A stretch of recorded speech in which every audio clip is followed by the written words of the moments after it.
Hello guys once again welcome to my second blog. आज चाहिँ मेरो के भन्छ सेकेन्ड सिफ्ट थियो, आफ्टरनुन सिफ्ट। अनि त्यही डेलीको रुटिन, अब ड्युटी त जानै पर्छ, त्यही हो। म त हिँडेरै जान्छ हिँडेरै आउँछ हो। अन्त आज काम पनि एकदमै पुरा साह्रो लागिरहेको थियो होइन। त अगाडि जाँदाखेरि ठिक्कै अगाडि जाँदै थियो, जाँदा जाँदा ठिक्कै पुलिसहरू पनि भेटेको थियो, पुलिस आर्मीहरू भेटेको थियो, भुटानको आर्मीहरू। यसो हेरेर कुरा गरौँ जस्तो पनि लाग्यो। फेरि अब ड्युटीमा लेट पनि हुँदै थियो, त्यही भएर म ड्युटीतिर लागेँ। आज चाहिँ मेरो एकदमै लक राम्रो पनि थियो। ठिक्कै जाँदै थियो, जाँदा जाँदा ठिक्कै गाडी भेटायो। गाडीमा लिफ्ट माग्यो, ठिकै सर रहेछ हो, पहिलेको एक्स फ्याक्ट्रीको त्यहाँको सर रहेछ। उसले लिफ्ट दिनुभयो, उसले मलाई ड्युटीसम्म पुऱ्याइदिनु भयो हो। त यो चाहिँ मेरो ड्युटी हो।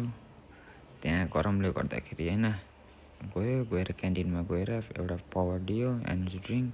हाम्रो चाहिँ फ्याक्ट्री, नयाँ फ्याक्ट्री बनिँदैछ हो। जाँदाखेरि ठिक्कै अगाडि केटाहरू पनि ठिक्कै उभिरह्यो। ए आज त छिटो आयो भनेर भन्छ। नि गाडीमा चढेर आयो भनेर भन्यो। त्यहाँदेखि ड्युटीमा बस्यो। ड्युटीमा गएर यसो फर्नेसहरू आज त एकदमै भन्दा एकदम पुरा साह्रो क्या। पुरा फर्नेसले प्रब्लम दिइरहेको थियो। त्यत्तिकै यस्तो उस्तो कुरा गर्दै होइन, फर्नेसहरू हेर्दै होइन, कामहरू गर्दै।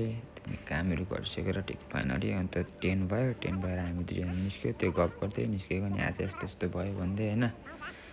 बाहिर निस्केको, अन्त बाहिर निस्केर कुरा गर्दै गफहरू गर्दै बाहिर निस्क्यो। त्यत्तिकै बाहिर पुगेको त ठिक्कै भाइ पनि ठिक्कै मलाई ल्याउन आइरहेको रहेछ। आज रात भयो, ठिक राति फर्किन्छ भनेर ठिक्कै ल्याउनु बसिरहेको रहेछ। त्यहाँदेखि त्योसँग घरमा गयो बाइकमा चढेर हो। बाटोमा त्यत्तिकै गफहरू दुई भाइ यस्तो उस्तो दिनमा अब यस्तो यस्तो भन्दै गफ गयो, गफ गर्दै घरतिर हो। त त्यही हो, राति पुगेको थियो सायद 11-10 भएको थियो होला घर पुग्दाखेरि। त्यही आजको लागि चाहिँ यति नै हो।